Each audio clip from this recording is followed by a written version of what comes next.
भाई हम हिंदुस्तानियों को बतियाना बड़ा पसंद है। बंगाली में अड्डा, उड़िया में खट्टी, कन्नड़ा में हरटे और हिंदी में पुलियाबाजी। इस कला के लिए हमारी हर भाषा में एक शब्द है। हम तीनों तो अक्सर मिलकर पुलियाबाजी करते ही रहते हैं, तो हमने सोचा आपको भी इसमें शामिल कर लिया जाए। तो आइए प्रणय, सौरभ और ख्याति के साथ करते हैं पुलियाबाजी। हेलो सौरभ, कैसे हैं आप? एकदम बढ़िया प्रणय। और बताओ ख्याति, क्या हाल है? बस सब ठीक ठाक है। तो आज क्या मजेदार विषय लेकर आए हैं प्रणय? हाँ, ये एक विषय ऐसा है जिसके ऊपर मुझे कई सालों से एक्चुअली बात करनी थी। और मतलब ये एक ऐसा विषय है जिसकी हम लोग पब्लिक पॉलिसी में अक्सर बातें करते ही रहते हैं, जैसे जनसंख्या से रिलेटेड कई बात आती है। जैसे जनसंख्या विस्फोट के ऊपर भी हम लोगों ने एक एपिसोड किया था कि क्यों वो एक गलत सोचने का तरीका है। लेकिन खैर, कभी भी हम लोगों ने किसी एक डेमोग्राफर को हमारे पॉडकास्ट पे नहीं बुलाया और उनसे समझने की कोशिश नहीं की है कि एक्चुअली ये विषय क्या है और भारत की डेमोग्राफी को कैसे समझा जाना चाहिए। तो इस त्रुटि को हटा देते हैं और एक शानदार डेमोग्राफर से बात करते हैं और समझने की कोशिश करते हैं कि ये विषय क्या है और भारत के लिए इसका क्या रेलेवेंस है। तो इसी के लिए हमारे साथ जुड़ रहे हैं आज शिव कुमार जोड़त। शिव कुमार एसोसिएट प्रोफेसर है फ्लेम यूनिवर्सिटी में और वहाँ पे डिपार्टमेंट ऑफ सोशल साइंसेस के हेड हैं। और शिव कुमार वैसे तो फिजिसिस्ट है और उन्होंने करियर चेंज किया था और फिर अब वो सोशल साइंसेस और डेमोग्राफी कर रहे हैं। तो हम लोगों ने सोचा शिव कुमार से ही समझने की कोशिश करते हैं। उन्होंने कई सारे पेपर लिखे हैं इस विषय पे। हालिया उन्होंने सेंसस और सेंसस के इतिहास के ऊपर पे भी बहुत शानदार पेपर लिखा है। तो शिव कुमार, बहुत बहुत स्वागत है आपका पुलियाबाजी में। धन्यवाद प्रणय, काफी खुशी हुआ मुझे इधर आके। काफी ऑलमोस्ट 1 साल से सुन रहा हूँ पुलियाबाजी, मजा आता है। एंड अच्छा लगा कि काफी आई थिंक 2-3 साल के बाद ये फाइनली रियलाइज हुआ कि हम पॉडकास्ट कर रहे हैं। एंड ख्याति और सौरभ, आपसे मिलकर काफी खुशी हुई। स्पेशली ख्याति, आपकी पुस्तक तो बहुत ही सुंदर है। So I was really happy to read it. बिल्कुल। तो शिव कुमार, शुरुआत से शुरू करते हैं। पहले तो आप ये बताइए, आप फिजिक्स से सोशल साइंसेस में कैसे आ गए? फिर हम लोग बात करेंगे डेमोग्राफी की। सो यूएस में मैं पीएचडी कर रहा था 2005 में पेन स्टेट में। तो वहाँ पर कुछ एक डेवलपमेंटल एजेंसी से उनके साथ में काम कर रहा था, एसोसिएशन फॉर इंडियाज डेवलपमेंट। ये स्टूडेंट्स ग्रुप थे, उनको लाइक इंडिया के डेवलपमेंट के ऊपर काफी कुछ इंटरेस्ट थे। तो मैं एजुकेशन, हेल्थ, इन सब के प्रोजेक्ट्स में रिव्यू करता था। तो मुझे थोड़ा ज्यादा उसके बारे में जानना था और उसके लिए मैंने कोर्सेस लेना शुरू किया। एजुकेशन पॉलिसी के ऊपर किया और इकोनॉमिक्स करना चाहता था, लेकिन उस टाइम पे मुझे वो क्रेडिट रिक्वायरमेंट थोड़ा लाइक ज्यादा था, तो वो अलो नहीं किया उन्होंने। तो लेकिन फाइनली मेरे एडवाइजर ने अलो किया कि तुम बाकी कुछ करना चाहते हो करो। सो वहाँ पर एक पॉपुलेशन रिसर्च सेंटर है, तो वहाँ पर डेमोग्राफी काफी अच्छा स्टडी होता है और बहुत सारे फैकल्टी जुड़े हुए हैं, सोशियोलॉजी से एंथ्रोपोलॉजी, ज्योग्राफी और ह्यूमन डेवलपमेंट, इकोनॉमिक्स, ये सारे फैकल्टी जुड़े हैं। काफी बड़ा सेंटर है वो। तो वो लोग डॉक्टरल माइनर ऑफर करते हैं, मतलब पीएचडी स्टूडेंट्स भी एक और माइनर कर सकते हैं। तो उस टाइम पे मैंने सोचा कि यार इसमें थोड़ा मैथ्स भी है, मुझे अच्छा भी लगता है कि यार चलो यही कर लेते हैं। तो तब उस टाइम पे मैंने डेमोग्राफी कोर्सेस वगैरह लेना शुरू किया और बाद में मुझे लगा कि ये अगर ये कर रहा हूँ तो इससे काफी सारे सब्जेक्ट एक्चुअली लिंक्ड है।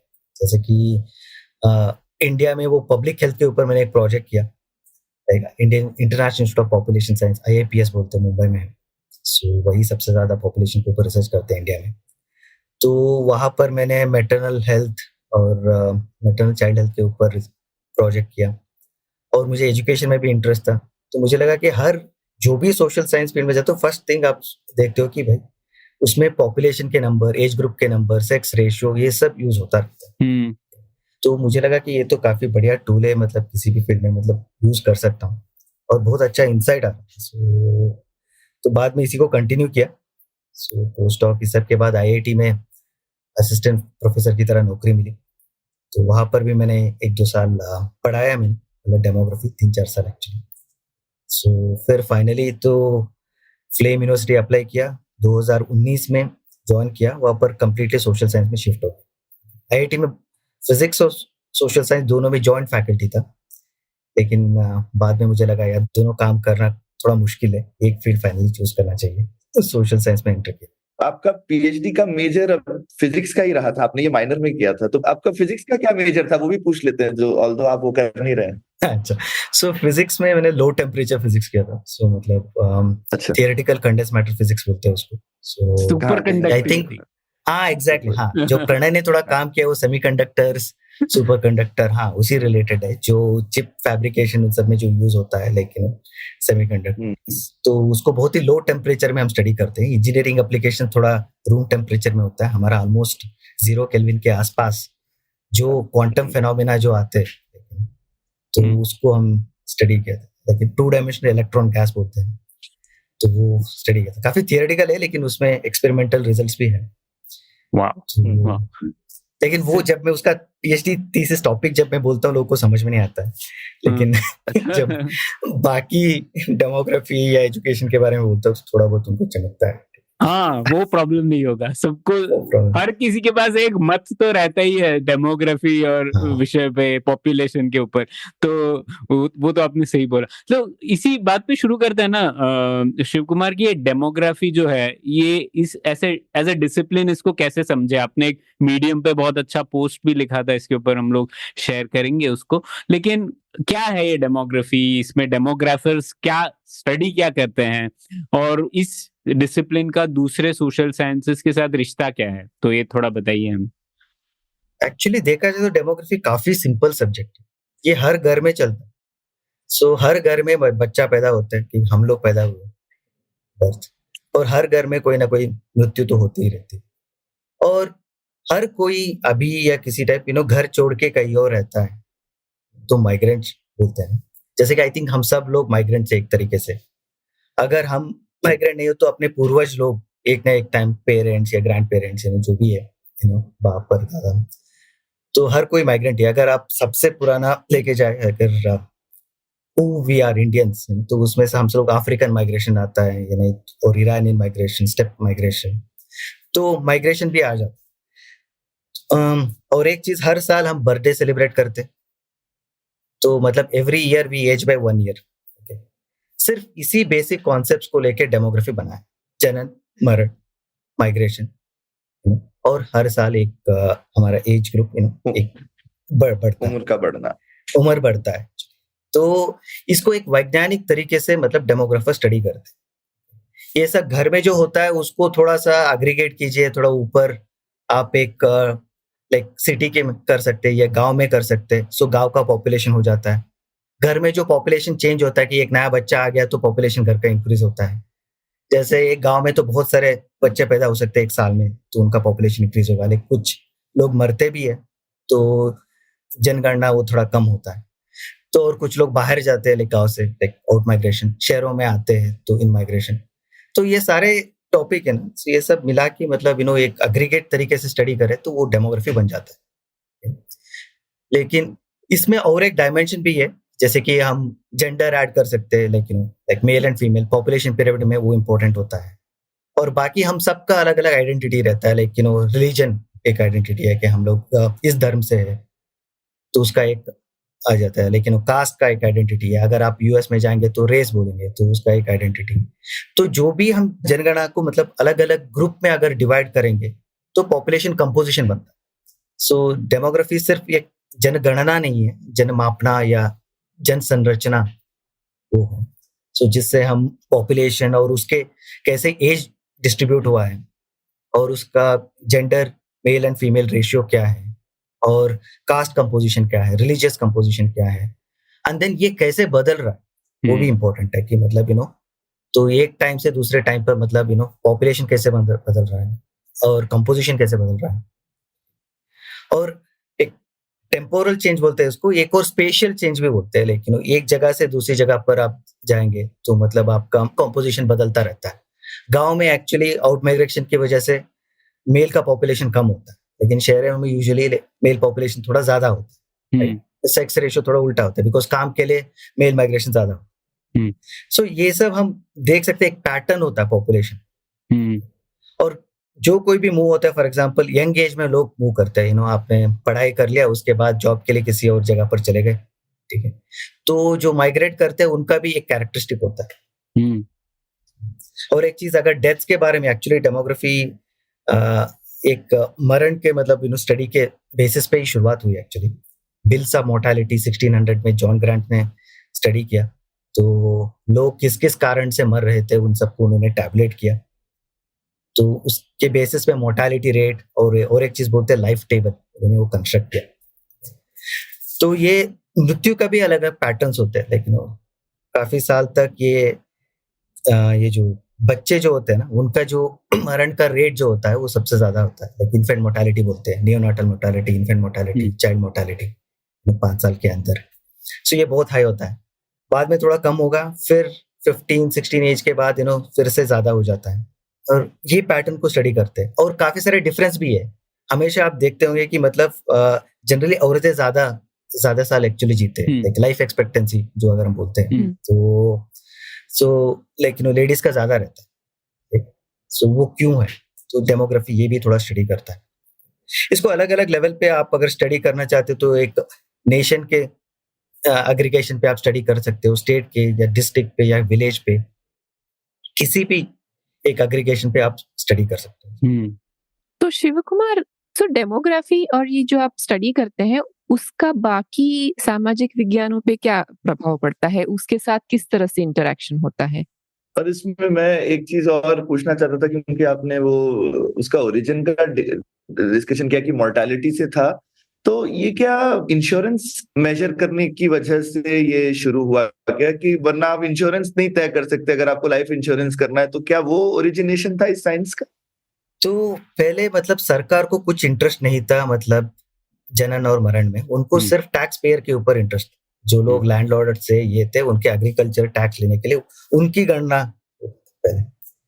लेकिन ये जनन और मरण इसके बारे में सिर्फ मंदिर या लेकिन चर्च, इंग्लैंड में तो चर्च, वो लोग एक्चुअली बैप्टाइज करने के बाद उसका एक रिकॉर्ड रखते थे, और जो भी मरता है उसका भी एक रिकॉर्ड रखते थे। तो चर्च के पास इनका रिकॉर्ड था। हाँ, वैसे सिनागॉग्स में भी होता है, जैसे बहुत ये को फेमस किताब है ना, इन एन एंशिएंट लैंड, जिसमें सिनागॉग्स में जो डॉक्यूमेंट्स हैं वो उसमें काफी ये सब इंफॉर्मेशन रहती है। हाँ, हर एक रिलीजन में मतलब इसका थोड़ा रिकॉर्ड रहता है। हाँ। क्योंकि जो भी रिचुअल्स है बर्थ के ऊपर या डेथ के ऊपर, वो सब रिलीजन से जुड़ा हुआ। तो सिर्फ रिलीजन, इवन शादी, मैरिज, वो भी मतलब डेमोग्राफर स्टडी करते हैं, तो वो भी सिर्फ रिलीजन को ज्यादा इंटरेस्ट है, तो उनके पास थोड़ा बहुत रिकॉर्ड रहते थे, लेकिन सरकार का भी इसके ऊपर ज्यादा ध्यान नहीं था। लेकिन आपको पता है कि यूरोप में बहुत सारे मतलब बहुत सारे बड़े पैंडेमिक्स वगैरह होते थे, लाइक ग्रेट प्लेग वगैरह।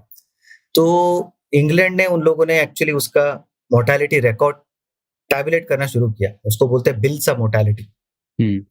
तो जिसमें लिखा गया था कि मतलब इस हफ्ते में इतने सारे लोग मरे, एक प्लेग की वजह से मरे, किसी ब्लैक मैजिक के ऊपर मरे, किसी को कुछ और बचपन में मतलब चाइल्डहुड डिसीजेस से मरे, ऐसे अलग अलग रीजन उन्होंने टैबुलेट किया था, लेकिन किसी ने एनालाइज नहीं किया। लेकिन जॉन ग्रांट्स ने इसको लेके एनालाइज किया, उसका रेट उन्होंने फर्स्ट टाइम निकाला। ओके, और इसके थ्रू एपिडेमियोलॉजी का जन्म भी हुआ, एपिडेमियोलॉजी एज ए सब्जेक्ट। तो वो पूरा टैबुलेट करके एक क्रूड चीजें बोलते हैं कि लाइफ टेबल बोलते हैं। अगर 1000 लोग अगर जन्म लिया, सो नेक्स्ट ईयर में कितने लोग एक्चुअली सर्वाइव कर पाते हैं, और 5 साल में कितने लोग सर्वाइव करते हैं, 10 साल में। ओके, इसी के through actually life expectancy calculate किया जाता है। सो उन्होंने फर्स्ट लाइफ टेबल क्रिएट किया। बाद में एडमंड हैली, जो हैली कॉमेट आप सबने सुना होगा ना, तो उन्होंने एक और लाइफ टेबल क्रिएट किया। वो काफी जो जॉन ग्रांट के जो मेथड है उसको थोड़ा करेक्ट करके उसने एक लाइफ टेबल क्रिएट किया, that is considered as a modern life table. लेकिन उसका एप्लीकेशन प्राइमरी किस में था, जैसे सौरभ ने बोला, वो इंश्योरेंस इंडस्ट्री, क्योंकि मरने के बारे में सबसे ज्यादा इंटरेस्ट मतलब चर्च के अलावा तो इंश्योरेंस इंडस्ट्री को होता है। आपके जो भी प्रीमियम अगर करना हो, तो मतलब अगर 30 साल में आप कोई हेल्थ इंश्योरेंस ले रहे हो या लाइफ इंश्योरेंस ले रहे हो, तो उनको एक प्रोबेबिलिटी करना पड़ता है कि यार what is the chance of death 40 years में, 50 इयर्स में, 60 इयर्स में। तो अर्लीस्ट इंश्योरेंस इंडस्ट्री ये लाइफ टेबल यूज करने लगे। तो उसके through like actual science is based on this. लेकिन बाद में ये लोगों को पता लगा जब सेंसस वगैरह कंडक्ट करने लगे, ये मतलब इसका अलग अलग एप्लीकेशंस होने लगे, स्पेशली लेट 90th और 20th सेंचुरी में ये डेथ एनालिसिस करने लगे। जैसे कि पैंडेमिक में मतलब सडनली डेथ रेट बढ़ गया, फेमाइन्स। सो उस टाइम पे सडनली मतलब बढ़ जाता है डेथ का रेट। वो सब वो लोग कैलकुलेट करने लगे और उसके बाद लाइफ एक्सपेक्टेंसी का कॉन्सेप्ट आ गया कि कितने साल आप जी सकते हो। और अभी तो अगर हेल्थ साइंसेस में सबसे इम्पोर्टेंट मेजर है जो मतलब हेल्थ ऑफ ए सोसाइटी, तो वो है लाइफ एक्सपेक्टेंसी। वो एक नंबर से आप समराइज कर सकते हो कि मतलब क्या है पब्लिक हेल्थ। तो हमारा इंडिया का अगर आप देखा जाए 1800 टू 1900 तक सिर्फ 20 से 25 साल थे हमारा लाइफ एक्सपेक्टेंसी। उसके बाद लाइफ एक्सपेक्टेंसी बढ़ते गया। सो इन दैट सेंस ये एपिडेमियोलॉजी, पब्लिक हेल्थ और एक्चुरियल साइंस इन सब से जुड़ता गया। सो अभी तो सारे पब्लिक हेल्थ कोर्सेस में डेमोग्राफी एक कंपलसरी कोर्स होता है। सोशल साइंस में पता नहीं क्यों ऐड करते नहीं है अभी तक, बट एटलीस्ट पब्लिक हेल्थ और एपिडेमियोलॉजी तो ये कंपलसरी रहता है, और एक्चुअल साइंस लोग तो पढ़ते ही है। बाद में ये ख्याति के क्वेश्चन अगर दूसरे सब्जेक्ट्स में, जैसे कि सोशियोलॉजी और एंथ्रोपोलॉजी में क्या है, लेकिन ह्यूमन सोसाइटी और ट्राइब्स को लोग कैरेक्टराइज करना चाहते हैं। तो ट्राइबल ग्रुप्स कहाँ पर है, कितने हैं, कब से है, तो ये सब वो लोग स्टडी करते हैं। तो एंथ्रोपोलॉजिस्ट को भी मतलब फर्स्ट थिंग उनको चाहिए कि भाई किसी भी ग्रुप का डिस्ट्रीब्यूशन क्या है, वो कितने हैं, डिस्ट्रीब्यूशन क्या है, तो उन लोगों का स्टेटस क्या है, वो लोग एंडेंजर्ड है या नहीं, ये सब एंथ्रोपोलॉजिस्ट स्टडी करते हैं। और जो सोशियोलॉजिस्ट है तो उनको तो पॉपुलेशन के कंपोजिशन सबसे इंपॉर्टेंट है, तो जेंडर के ऊपर जो लोग काम कर रहे हैं तो उसको sex ratio, skewed sex ratio क्यों हो रहा है, जैसे कि नॉर्थ हरियाणा और राजस्थान में इतना कम सेक्स रेशियो क्यों है, तो उसमें भी मतलब डेमोग्राफी का यूज होता है। और let's say even cast composition सबसे ज्यादा स्टडी तो सोशियोलॉजिस्ट करते हैं, तो कास्ट, जेंडर और रेस, एथनिसिटी, तो इसमें demography becomes the first tool जिससे आप स्टडी कर सकते हो।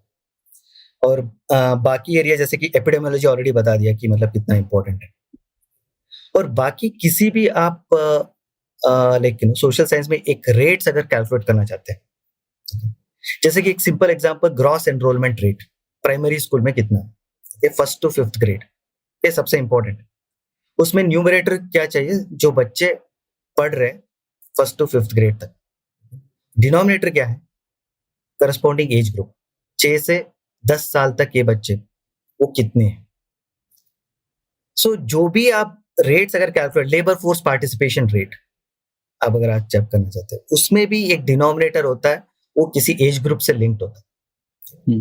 सो जो भी सोशल साइंसेस में आप रेट कैलकुलेट करते हो, उसके लिए पॉपुलेशन चाहिए, टारगेट पॉपुलेशन उस एज ग्रुप, तो उसके लिए आपको फर्स्ट पॉपुलेशन डेटा चाहिए। और पब्लिक पॉलिसी अगर देखा जाए, सो हर एक पब्लिक पॉलिसी, जैसे कि आप सोशल वेलफेयर स्कीम बताएंगे, वो हमेशा टारगेटेड होता है। Anganwadi let's say 3 to 6 years, और right to education act 6 to 14 years, और स्किल डेवलपमेंट 15 years के ऊपर। तो इन सब के लिए डेमोग्राफिक डेटा सबसे इंपॉर्टेंट होता है। तो पॉलिसी में भी फर्स्ट थिंग हम अब यही करेंगे कि यार पॉपुलेशन डिस्ट्रीब्यूशन क्या है, कि भाई इस एज ग्रुप का क्या डिस्ट्रीब्यूशन है। और बाद में कुछ और सेंसस भी कंडक्ट करते हैं, SECC, socio economic and caste census, उसको हम एज ग्रुप और उसमें अलग अलग सोशियो इकोनॉमिक डायमेंशन भी थोड़ा जुड़ते जाते हैं।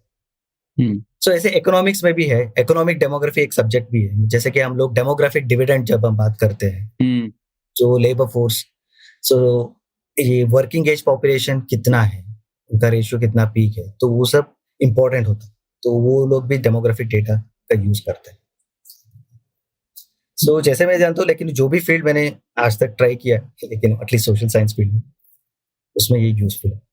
हाँ, सही बात बताई आपने। हाँ, कई सारे इसमें तो मैं सोच रहा था, इसका हम लोग अगर साधारण हिंदी में बात डेमोग्राफी को उसका वर्णन करना चाहे, तो हम कह सकते हैं जन संरचना और उसके बदलाव का विज्ञान, ऐसा कहना। और बदलाव का, ठीक है, थोड़ा साइंटिफिकली बताएंगे तो। हाँ, और मैं ये भी सोच रहा था, जब आप एक्चुरियल साइंस कह रहे थे, तो रेणुका के साथ हम लोगों ने एपिसोड किया था सौरभ बहुत पहले, उसमें उन्होंने बताया था किस तरीके से बिस्मार्क ने मतलब मॉडर्न स्टेट में पेंशन का पदार्पण बिस्मार्क ने किया था, और उसका भी एक कारण ये था कि उन्होंने पेंशन 60 या 65 ऐसा कुछ एज के बाद पेंशन मिलेगी, ये कैलकुलेशन इस बेसिस पे किया था कि बहुत कम लोग एक्चुअली 60-65 को सरवाइव करते थे, तो कम पेंशन देना पड़ेगी, लेकिन वो नंबर स्टिकी होता बढ़ता है, तो अब काफी लोग हैं जो 60-65 तो सरवाइव करते ही हैं, तो वो पेंशन बर्डन बढ़ता गया स्टेट के लिए, तो वो भी मुझे एक डेमोग्राफी का ही एक एप्लीकेशन था जो कि पहले आया। इसीलिए मतलब यूरोप में सबसे ज्यादा डेमोग्राफर एजिंग स्टडी के ऊपर है, क्योंकि उनको ये है कि सबसे ज्यादा एजेड पॉपुलेशन बढ़ रहा है, लेकिन कम वर्किंग पॉपुलेशन, और लोग जल्दी भी रिटायर्ड हो रहे हैं, वो भी एक प्रॉब्लम है। जल्दी रिटायर्ड हो रहा है और ज्यादा एजेड पीपल है, तो उनको मतलब पेंशन कैसे दें और सोशल सिक्योरिटी मतलब कैसे इंश्योर करें, ये सबसे बड़ा क्वेश्चन है। बिल्कुल, या तो क्या कहते हैं उसे, working to non working population dependency ratio, तो उसके ऊपर बहुत इम्पोर्टेंट पब्लिक पॉलिसी इम्प्लीकेशंस है उसके। तो आपने एक बहुत दिलचस्प बात कही जो मैं थोड़ा और उसको खुरेदना चाहता हूँ, जैसा आपने कहा लाइफ एक्सपेक्टेंसी बहुत इम्पोर्टेंट वेरिएबल है जो कि बताता है किसी भी समाज की पब्लिक हेल्थ कैसी है। तो एक लाइफ एक्सपेक्टेंसी है और एक इन्फेंट मोर्टालिटी रेट भी ऐसा एक बहुत इंपॉर्टेंट नंबर है। तो लाइफ एक्सपेक्टेंसी क्यों आप कहते हैं ज्यादा इंपॉर्टेंट है कंपेयर टू इन्फेंट मोर्टालिटी, मैं समझना चाहूंगा, क्योंकि जैसे हम लोग ये भी देख रहे हैं कि यूएस में life expectancy compare to GDP per capita थोड़ी घटी है और यूरोप में बेहतर है। तो कैसे समझे लाइफ एक्सपेक्टेंसी को, और ये भी कुछ लोग कह रहे हैं कि लाइफ एक्सपेक्टेंसी काफी बढ़ रही है, हम लोग 100 साल से ज्यादा जीने लग जाएंगे, इसके ऊपर डेमोग्राफर्स क्या कहते हैं, ये दोनों समझना चाहूंगा आपसे।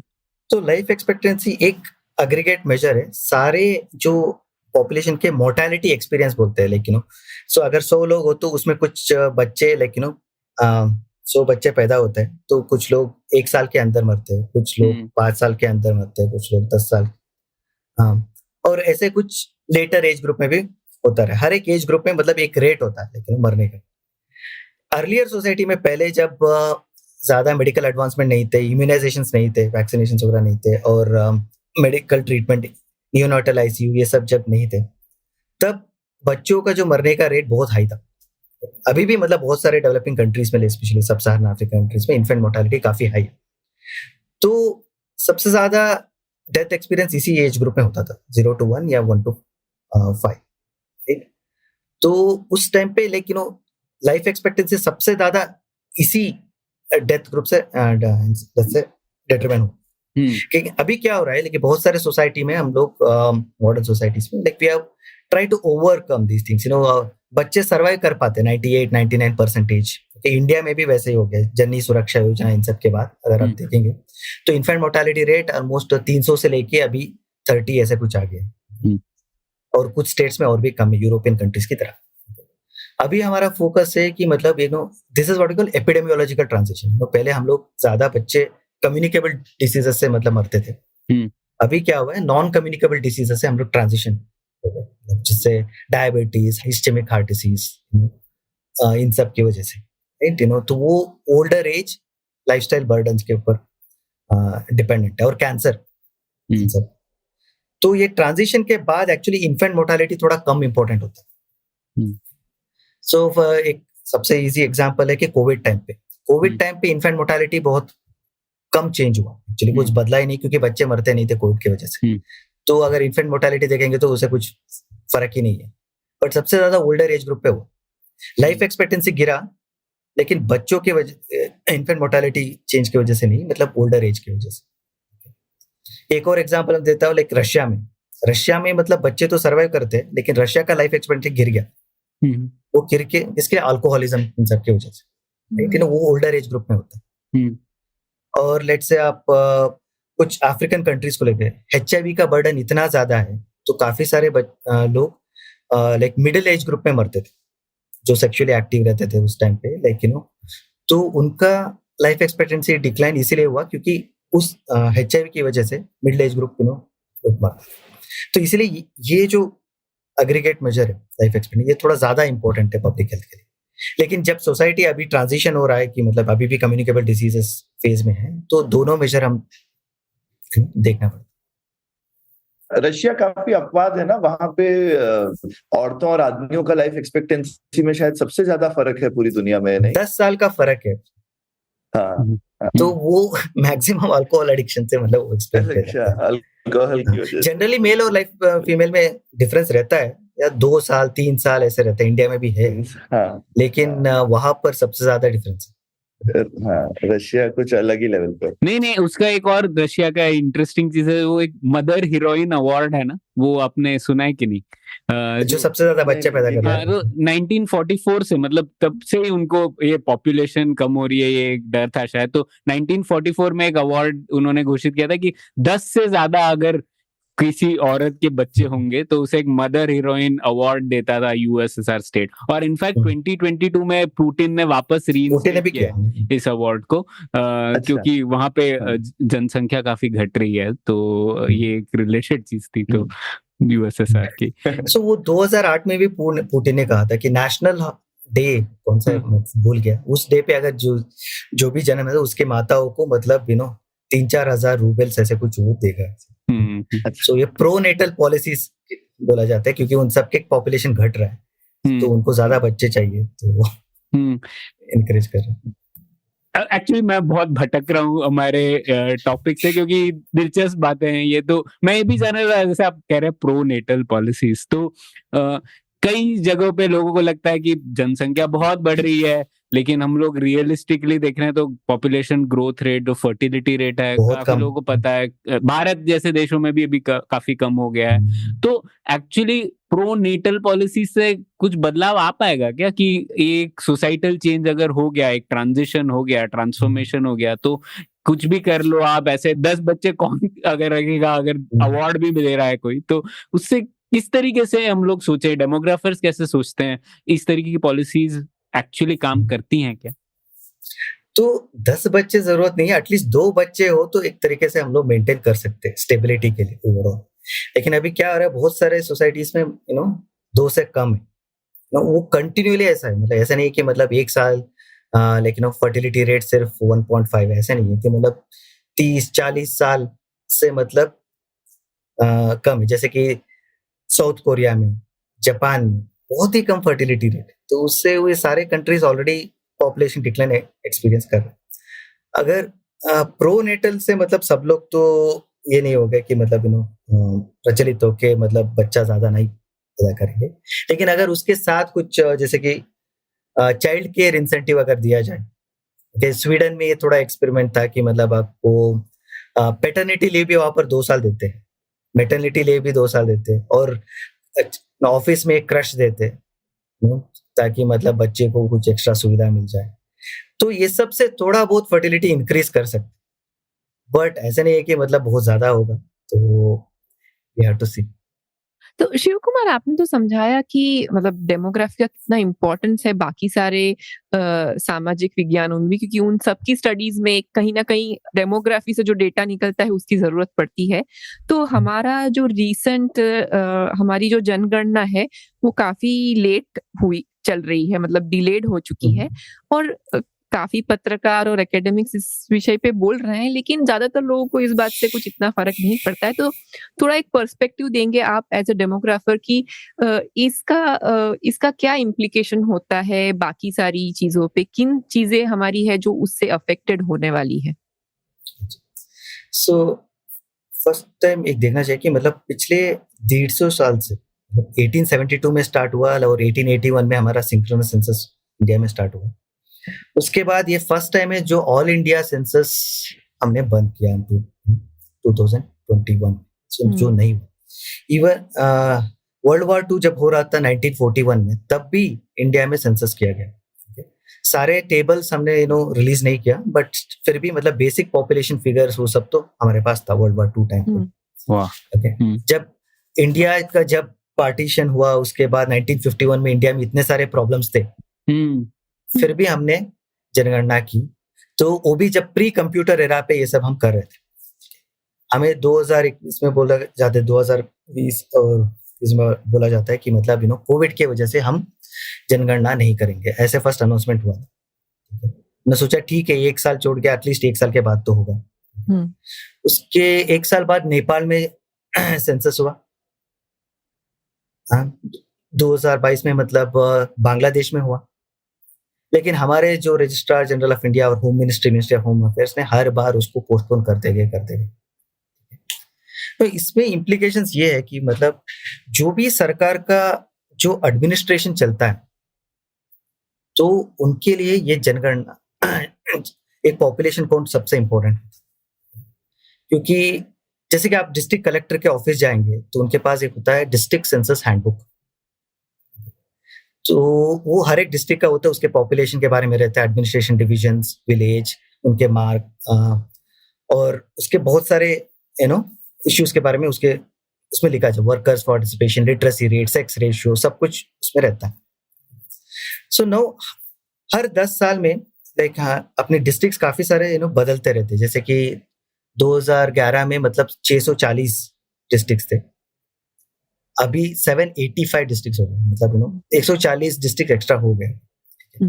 तो ये सारे डिस्ट्रिक्ट्स कलेक्टर के पास कोई हैंडबुक नहीं है, कोई डेटा नहीं है उनको एक्चुअली कवर करने के लिए। ओके, जो भी है सब एक्स्ट्रापोलेटेड है कुछ फिगर्स। ओके, जो भी आप सरकार पब्लिश करता है एनरोलमेंट रेट, जैसे कि एक एजुकेशन का एग्जांपल देता हूं, तो एनरोलमेंट रेट उसमें डिनोमिनेटर लगता है। नेशनल लेवल पे एक प्रोजेक्शन है, स्टेट लेवल पे थोड़ा है, वो सब प्रोजेक्शंस। डिस्ट्रिक्ट लेवल पे सबसे मुश्किल होता है प्रोजेक्ट करना, क्योंकि माइग्रेशन ये सब होता है। तो जो भी नंबर आप देखते हैं वो सब गलत है एक तरीके से। और शहरों के बारे में अगर बताया जाए, जैसे कि लाइक शहरीकरण, बैंगलोर, आई थिंक आप सब प्रणय तुम तो बैंगलोर में, लेकिन बैंगलोर में मतलब एक डेकेड में 50% से ऊपर पॉपुलेशन इंक्रीज होता है। लेकिन हमें प्रेडिक्ट करना मुश्किल होता है, लेकिन किसी डेकेड में 30 हो सकता है, किसी डेकेड में 50 हो सकता है, वी डोंट नो। अभी जो है 2011 से 21 तक we don't know the exact change. लेकिन बैंगलोर के जो भी स्टैटिस्टिक्स से अब गलत होगा, क्योंकि देश का पॉपुलेशन एक डेकेड में 17 से 18% इंक्रीज होगा, लेकिन कुछ शहरों में 40 से 50%, कभी कभी 80% तक भी इंक्रीज हो सकता है। तो जो भी हम स्टैटिस्टिक्स मेजर करते हैं उस सब में गलतियां हो सकती है। तो ये एक और सर्वे के बारे में अगर हम बात करें, सर्वे कहाँ से कैसे करते हैं एक्चुअली, नेशनल सैंपल सर्वे और नेशनल फैमिली हेल्थ सर्वे, उसके लिए एक सैम्पलिंग फ्रेम रहता है। So population proportional to size, वो डिस्ट्रिक्ट पॉपुलेशन साइज के ऊपर किया जाता है। लेकिन अगर डिस्ट्रिक्ट और तालुका के पॉपुलेशन काफी बदल चुका है, जो हम अज्यूम कर रहे हैं उसका पॉपुलेशन उससे काफी अलग है, तो आपका सैम्पलिंग मेथड गड़बड़ हो जाता है। तो you are not truly sampling. For example, अगर अर्बन पॉपुलेशन हम 31% हम लोग अभी सोच रहे हैं, वो भी एक्चुअली 45% होना चाहिए था। सेंसस का काफी स्ट्रिक्ट डेफिनेशन है, ठीक है, जो भी है सेंसस का डेफिनेशन हम ले लेंगे 31%। अभी 13 साल में और भी बदल चुका होगा, तो हम पुराने नंबर्स यूज करके रूरल अर्बन डिवीजन हम लोग कर रहे हैं, ठीक है। तो हमारे पॉलिसी ज्यादा रूरल सेंट्रिक है, हम फिर भी सोच रहे 2011 की सेंसस। सो जैसे कि हर एक चीज में मतलब एरर्स आने लगते हैं, ठीक है। अभी हमने सोचो कि वर्स्ट केस अभी सेंसस कर लिया हमने 2024 या 25 में, कि उसका रिजल्ट आने में और 2 साल लगेगा, तब हमें रीएडजस्टमेंट कैसे करेंगे, वो भी एक प्रॉब्लम। इसलिए हर बार हमें 10-10 साल में डेसिनियल सेंसस होता है। We have broken that cycle. जब बीच में आ जाते हैं तो मतलब यार कैसे एडजस्ट करते हैं टाइम सीरीज, ये टेक्निकल प्रॉब्लम्स। सो काफी सारे टेक्निकल प्रॉब्लम्स होंगे, एडमिनिस्ट्रेटिव प्रॉब्लम्स हो रहे हैं ऑलरेडी, और पॉलिटिक्स में भी प्रॉब्लम है। जो भी हम वार्ड डिलिमिटेशन वगैरह कर रहे हैं वो सब 2011, ग्राम पंचायत में भी जो वार्ड्स होते हैं सब भी 2011, हर चीज 13-14 साल पहले के मतलब स्टैटिस्टिक्स से हम लोग कर रहे हैं। So it has implications on politics, governance, administration, on even on economics. हाँ, शिव कुमार, इसी से मैं पूछना चाहता था, आपने बहुत ही दिलचस्प बात की, 1951 में भी हुआ था और हम लोग अब नहीं कर पाए। इतनी मतलब शर्मनाक बात है ये, बहुत ही शर्मनाक। लेकिन आप मुझे ये बताइए, जैसे अब तो और इजी हो जाना चाहिए ना सेंसस काउंटिंग करना, मतलब सरकार भी डिजिटल सेंसस वगैरह के बारे में बात कर रही थी, तो हमें 10 साल भी क्यों वेट करना है? हर साल क्यों नहीं हो सकता सेंसस? तो ये कि सेंसस एक सेल्फ एन्यूमरेशन अगर बोला जाए तो मतलब डिजिटल एन्यूमरेशन थोड़ा बहुत हो सकता है, लेकिन उसमें बहुत सारे डिजिटल डिवाइड रहता है ना, तो काफ़ी लोग अगर मोबाइल वगैरह यूज़ नहीं करते, तो तब ये एन्यूमरेशन करना थोड़ा मुश्किल होता है। ये डिजिटल एन्यूमरेशन, टैब बेस्ड जो ministry of home affairs Amit Shah ji बोल रहे हैं, ठीक है, तो वो सेंसस एन्यूमरेटर्स के लिए अच्छा है, क्योंकि वो लोग जाके इजीली उनको एंटर कर सकते हैं, और उसमें जो एरर्स रहते हैं वो कम होते हैं, क्योंकि सारे प्री फिल्ड रहते हैं उसमें, आपको उसको सेलेक्ट करना होता है। और कैरेक्टर रिकग्निशन जो होता है, पहले तो हम फॉर्म भरते थे, उसमें ऊपर इंटेलिजेंट कैरेक्टर रिकग्निशन होता था, उससे वो लोग करते थे, और थोड़ा बहुत एरर्स वगैरह होता था, तो उन सबको काफी टाइम लगता था। अभी भी टैब से वो रिड्यूस कर सकते हैं। लेकिन इसके लिए फिर भी एक एन्यूमरेटर की जरूरत है। 2011 में आई थिंक तकरीबन 25 लाख एन्यूमरेटर्स थे ऑल इंडिया, तो उन लोगों ने ये पूरा, और 2 लाख ट्रेनर्स वगैरह थे, तो पूरा देश में अलग अलग घर में गए और ये सब एन्यूमरेट किया। सो ये जो एक्यूरेसी इन सब के लिए थोड़ा एन्यूमरेटर्स लेके जाना ही बेटर है। अगर आपको फास्ट डेटा चाहिए तब आप सर्वे कर सकते हैं, जैसे कि अमेरिका में ACS है, सो अमेरिकन कम्युनिटी सर्वे बोलते हैं, हर साल वो लोग करते हैं। लेकिन उन्होंने ACS शुरू किया, उसका एक्यूरेसी भी काफी अच्छा है, लेकिन उन्होंने सेंसस बंद नहीं किया। 2010 में भी हुआ, 2020 में भी हुआ।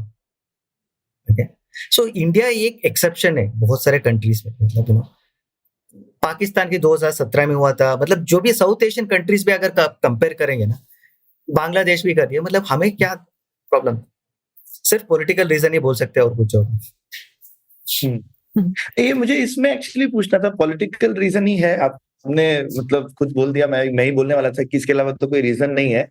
लेकिन सेंसस बहुत समय से हो रहा है और हम आपसे चाहते हैं कि हिंदुस्तान में थोड़ी सेंसस की हिस्ट्री भी बताइए। लेकिन सी पॉलिटिकल रीजन तो पहले और ज्यादा पॉलिटिकल इंडिया में कम्युनल हार्मनी नहीं बोलना चाहिए, डिसहार्मनी थी पहले। आजकल हमको ज्यादा लगता है, पहले तो और भी ज्यादा लड़ाई झगड़े और ये सब बहुत थे, तब कभी नहीं हुआ। तो ये अब ऐसा क्या हो गया? ये थोड़ा सोशल से ज्यादा पॉलिटिकल सवाल है, पर आपको कुछ ऐसा लगता है कि ये ज्यादा कंटेंशियस हो गया, ये सोशल मीडिया की वजह से है, या फिर थोड़ा नैरेटिव डोमिनेंस आज की डेट में पॉलिटिक्स में ज्यादा इंपॉर्टेंट है? क्या पॉलिटिक्स में क्या चेंज हो गया है कि जो पुराने राजा थे उनको डर नहीं लगता था मोर्टेलिटी रेट बाहर आ जाने पे, आज के राजनेताओं को डर लगता है? वो तो राजा भी नहीं है, पर उनको क्यों डर लगता है? सो एक है, मतलब कम्युनल रीजन के लिए, जैसे कि आपको रिलीजन का डिस्ट्रीब्यूशन मिलेगा और थोड़ा SC/ST का डिस्ट्रीब्यूशन वो सब मिलेगा। लेकिन उसके अलावा एक हो रहा है कि मतलब पिछले 10-15 साल से जो सरकार के वेलफेयर स्कीम्स है, जैसे कि सरकार बोलता है स्वच्छ भारत अभियान में सारे देश में टॉयलेट्स हमने कंस्ट्रक्ट कर दिया and then open defecation free हो गया है। और दूसरा है कि मतलब उज्ज्वला योजना से मतलब सबको किचन में ये मिल गया, लेकिन चूल्हा मिल गया, मतलब LPG सिलेंडर। लेकिन सेंसस में एक हाउस लिस्टिंग होता है, उसमें हाउस होल्ड फैसिलिटीज पे मतलब पूरा ये मेजर करते हैं। उसमें आपको क्लियरली दिखेगा कि कितने परसेंटेज पॉपुलेशन में एक एक्चुअली टॉयलेट है एंड यूज कर रहे, और मेथड ऑफ कुकिंग, वो जो चूल्हा यूज कर रहे हैं वुड फायर्ड, या उसके ऊपर या केरोसिन यूज कर रहे हैं, नहीं तो मिट्टी के तेल, नहीं तो क्या बोलते हैं उसको LPG यूज कर रहे हैं। ये सरकार का दावा है कि मतलब सबसे ज्यादा LPG यूज हो रहा है। लेकिन अगर उनको गलत नंबर मिल गया इससे कि भाई काफी कम है, वो सरकार के पॉलिसी के ऊपर एक क्वेश्चन हो जाएगा, पोल खुल जाएगी। नहीं, लेकिन मैं तो इसको उल्टे तरह से देखता हूँ ना, वो सरकार उसको करेक्ट भी तो नहीं कर सकती। अगर जिसको नहीं मिल रहा उसको तो पता ही है, और जिसको मिल रहा है वो केयर नहीं करता, और जो लोग इस तबके में नहीं है उसको भी क्या ही फर्क पड़ता है। तो इससे सरकार की हेल्थ पे कोई फर्क नहीं पड़ेगा, लेकिन सरकार को खुद ही को नुकसान है ना। उनको लग रहा है कि हमने कर लिया, उनके पास भी डेटा नहीं है, और जिसके पास नहीं है और अब उसको रोज सुनाते रहोगे देखो हमने सबको दे दिया, तो वो तो आक्रोश में तुम्हारे खिलाफ वोट कर देगा, है ना। तो ये तो सरकार के फायदे की चीज है, तो अपोजिशन ही यूज कर सकता है ना। हाँ, लेकिन मैं कह रहा हूँ सरकार के लिए, सब खुद के लिए और ज्यादा फायदे की चीज नहीं है ये। एक पर्सनल एग्जांपल देता हूँ, लेकिन 2016 में हम लोगों ने अहमदाबाद का ह्यूमन डेवलपमेंट रिपोर्ट हमने क्रिएट किया था। उसमें अहमदाबाद के रिलेटेड जो भी चीजें हैं, जैसे कि कुकिंग फ्यूल, इलेक्ट्रिसिटी, इन सब के बारे में। सो गुजरात में इलेक्ट्रिसिटी पेनिट्रेशन काफी हाई है, तो मतलब लेकिन उनका दावा ये था कि 100% इलेक्ट्रिफिकेशन हो चुका है, ठीक है। तो सर कलेक्टर साहब को भी यही लग रहा था कि हाँ कुछ प्रॉब्लम भी नहीं है। तो हमें पूरा सेंसस डेटा फिगर्स वो सब निकाल के हमने देखा कि यार 3-4% लोग अभी भी है अहमदाबाद में जिनके हाउस होल्ड में इलेक्ट्रिसिटी नहीं है, ठीक है। तो जब हमने ये रिपोर्ट किया कि वो कलेक्टर भड़क गए कि भाई ये क्या है, कि मतलब ये तो 100% है, ये कैसे हो सकता है? कि मैंने बोला ये आपका ही स्टैटिस्टिक्स, सरकार का स्टैटिस्टिक्स है, आप देखिए। तो इसीलिए सेंसस एक स्ट्रॉन्ग इंस्ट्रूमेंट होता है सरकार के लिए मिरर करने के लिए कि भाई ये है। और ये सर्वे नहीं है, सर्वे में भी लोग बोलते हैं कि ये एक सर्वे है, इसमें सैम्पलिंग का इश्यू हो सकता है, वो इश्यू हो सकता है, लेकिन ये तो सेंसस है, हर एक घर गए हो। So, इसीलिए मतलब मुझे लगता है कि मतलब लोग थोड़ा तो हाँ, वही मुझे लगा इसमें भड़कने की जगह उसको लगना चाहिए चलो अब वो मुझे मालूम है क्या करना है, अब आंख बंद करने से थोड़ी काम चलेगा। तो मुझे लगा कि 100-150 साल पहले के राजाओं को थोड़ी समझ आ गई थी ये, तो अब हम आज कैसे ये मुझे तो लग रहा है ये खुद के पैर पे कुल्हाड़ी मारने वाली चीज है, ज्यादा देर थोड़ी चलता आंख में पट्टी बांधना। तो सरकार को समझना चाहिए। हाँ, उनको बताने जाना पड़ेगा।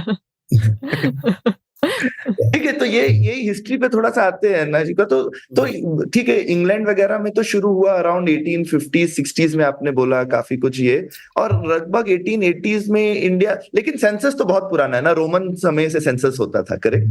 तो आप उसको असली सेंसस मानते हैं वो, या वो नाम का ही सेंसस था? और ये जो मॉडर्न सेंसस है ये बहुत डिफरेंट है रोमन जमाने के सेंसस से। तो पुराने कौटिल्य भी बोलता है कि अर्थशास्त्र में कि लोगों को गिनना करना चाहिए। हाँ, तो रोमन एम्पायर में भी थोड़े थोड़े पॉकेट्स थे जहां पर लोगों को गिनते थे, बट बेसिक मेजर्स वो लोग करते थे।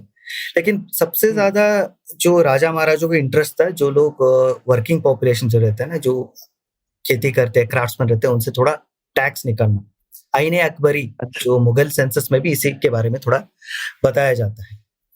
लेकिन मॉडर्न सेंसस तब स्टार्ट हुआ 1750s में, जब डेमोक्रेसी आने लगी, तब जनता का गणना इवन फॉर रिप्रेजेंटेटिव डेमोक्रेसी के लिए भी काफी इंपॉर्टेंट होने लगी। स्वीडन वगैरह में 1750s में लोगों ने स्टार्ट किया। यूएस में यूएस के कॉन्स्टिट्यूशन आई थिंक 1780s, उसी टाइम आई थिंक 1790s में 1776 1776 के डिक्लेरेशन हुआ। कॉन्स्टिट्यूशन 1789 ऐसे हुआ।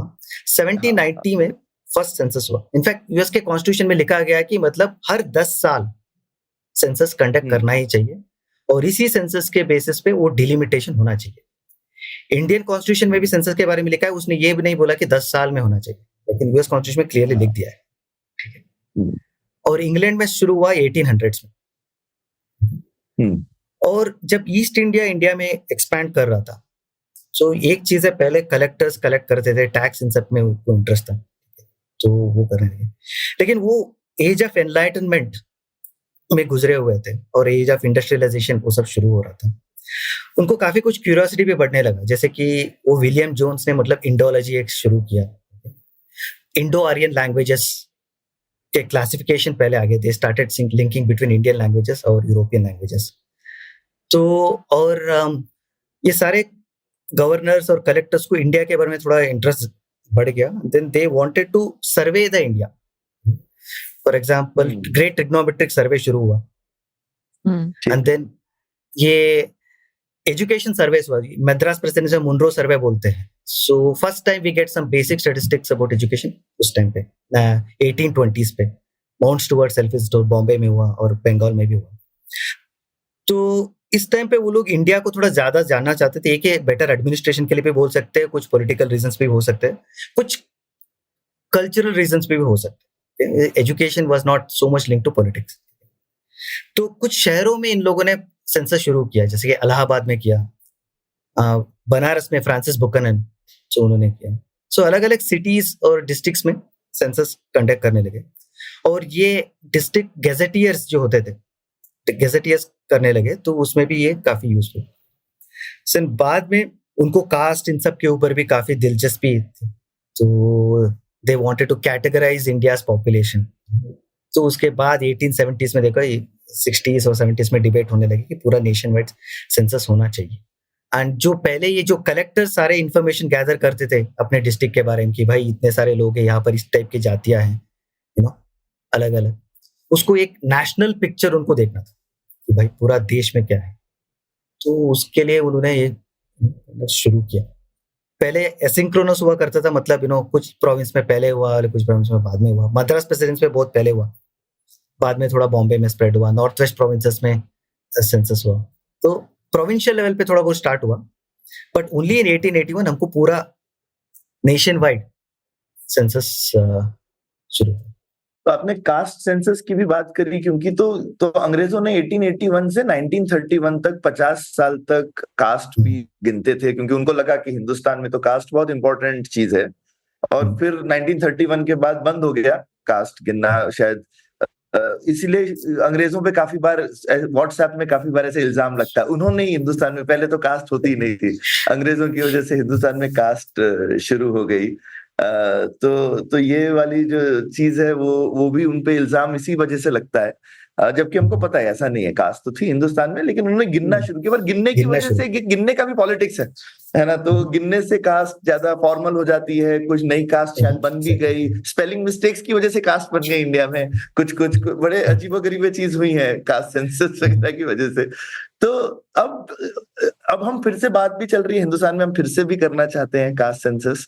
तो आपको क्या लगता है, इतने साल अब हमने नहीं किया है, नियरली 90 साल से तो नहीं कर रहे हैं, राइट? 90 साल हो गए कास्ट सेंसस किए हुए, अभी बात चल रही है कि दोबारा से करना चाहिए। तो उस समय कोई दिक्कतें थी, क्योंकि अंग्रेज तो तब भी थे, 41 में नहीं किया, उन्होंने खुद ही सोचा था कि अब करने की जरूरत नहीं है, समझ में आ गया ब्रॉडली क्या है, बहुत एक्यूरेट तो नहीं चाहिए, और सर्वे क्या काफी होते हैं ये सब करने के लिए। तो आपका कोई मत है एज ए प्रोफेशनल? हमने उसके बारे में एक बार डिस्कस किया था, और एक हमारा पॉलिटिकल टाइप का मत था। मैं सोचता था नंबर तो पता होना चाहिए, उसका क्या करेंगे बाद में देखेंगे, पर जैसे प्रणय का मत था कि नहीं, अगर हमारा सोशल एम है जैसे कि हम कास्टिज्म कम करना चाहते हैं सोसाइटी में, तो हमको उस पर अहमियत कम देनी चाहिए। तो ये एक हमारी डिस्कशन में एक भिन्न मत उभर के आया था। तो आपका एज ए प्रोफेशनल इसके बारे में क्या मत है? मैंने इतना स्टडी नहीं किया है कास्ट के बारे में, पर जो भी जानता हूँ, जो फर्स्ट टाइम जब कास्ट एन्यूमरेट करने लगे तो उनको क्यूरियोसिटी से सारे कैटेगराइज करने लगे, और उनको कास्ट और ट्राइब्स इन सब के बारे में मतलब डिस्टिंक्शन इतना स्ट्रांग नहीं था उस टाइम पे, तो सब ग्रुप करने लगे। तो और हर एक कास्ट को 1872 में अगर देखेंगे पूरा डिटेल में डिस्कस करने लगे। कभी कभी उनको एक रेसिस्ट एंगल में भी देख रहे थे, ये काफी लोअर कास्ट है, इनका हैबिट्स वगैरह अच्छा नहीं है, और कुछ जगह को क्रिमिनल ट्राइब्स बना दिया। ओके, अभी इंडिपेंडेंस के बाद डीएनटी आ गया, डी नोटिफाइड ट्राइब्स, क्योंकि ब्रिटिश को लग रहा था एक क्रिमिनल ट्राइब है। तो ऐसे काफी उनके कैरेक्टरिस्टिक, उनके फेशियल फीचर्स के बारे में लिखने लगे, कलर के बारे में लिखने लगे। तो उस टाइम पे बाद में वो यूजेनिक्स एक सब्जेक्ट भी हुआ, उस टाइम पे भी आपको सेंसस में वो सब दाखिलाती मिलेगी, मतलब their superior race, inferior race, उनके जो स्कल साइज उनसे भी मतलब कैरेक्टराइज करने लगे। ठीक है, ये सब डॉक्यूमेंट आपको सेंसस में मिलेगा, तो मिलेंगे ये सब।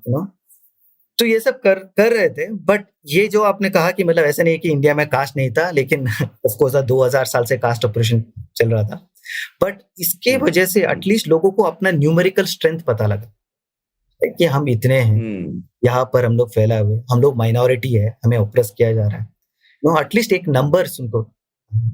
तो आप लेट 19th सेंचुरी और अर्ली सेंचुरी, सो कास्ट मोबिलाइजेशन भी शुरू हुआ इंडिया में। सो जैसे कि ज्योतिबा फुले उसके बारे में बात करने लगे, उसके बाद पेरियार के movements, Ambedkar, so they all used to quote census figure, because caste और इकोनॉमिक कंडीशंस के ऊपर भी आप मैट्रिक्स लगा सकते हो, आप बता सकते हो कि भाई इस कास्ट में इतने कम डेवलपमेंट हुआ है। जैसे कि आपको एक 1901 सेंसस के बारे में सिंपल एक एग्जांपल देता हूँ।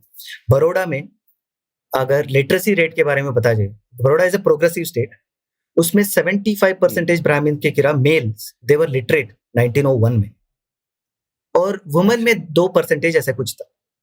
अगर आप स्केड्यूल कास्ट को लेके जाएंगे तो मेन में 1% था, फीमेल में 0 था। अगर आप उससे पहले ये भी जाएंगे नॉर्थ वेस्ट प्रोविंसेस, जो अब ये हो गया लाइक यूपी, वहां पर और भी कम था। सो ऑलरेडी आपको दिखेगा कि भाई 1900s में ही इतना डिस्पैरिटी था इंडिया के कास्ट में, मतलब सोशियो इकोनॉमिक स्टेटस और कास्ट। बिल्कुल, अगर कोई बोलेगा नहीं ब्रिटिश के टाइम पे, मतलब पहले तो हमारे सब ठीक था, बाद में ये सो देयर आर कुछ लोग ऐसे आर्ग्यू करते हैं कि मतलब ब्रिटिश आने से पहले मतलब ज्यादा कुछ प्रॉब्लम नहीं था, देवर इक्वल, ऑल लोअर कास्ट भी स्कूल जाते थे, तो कोई डिस्पैरिटी नहीं है। लेकिन जब हम मेजर करते हैं तो क्लियर डिस्पैरिटी मिलता है, क्योंकि लिटरेसी रेट एक इंडिकेटर है, वो it's includes all age groups above 7 years, हम्म तो अगर डिस्पैरिटी नहीं होता तो मतलब लिटरेसी रेट तो ज्यादा दिखना चाहिए था, लेकिन नहीं।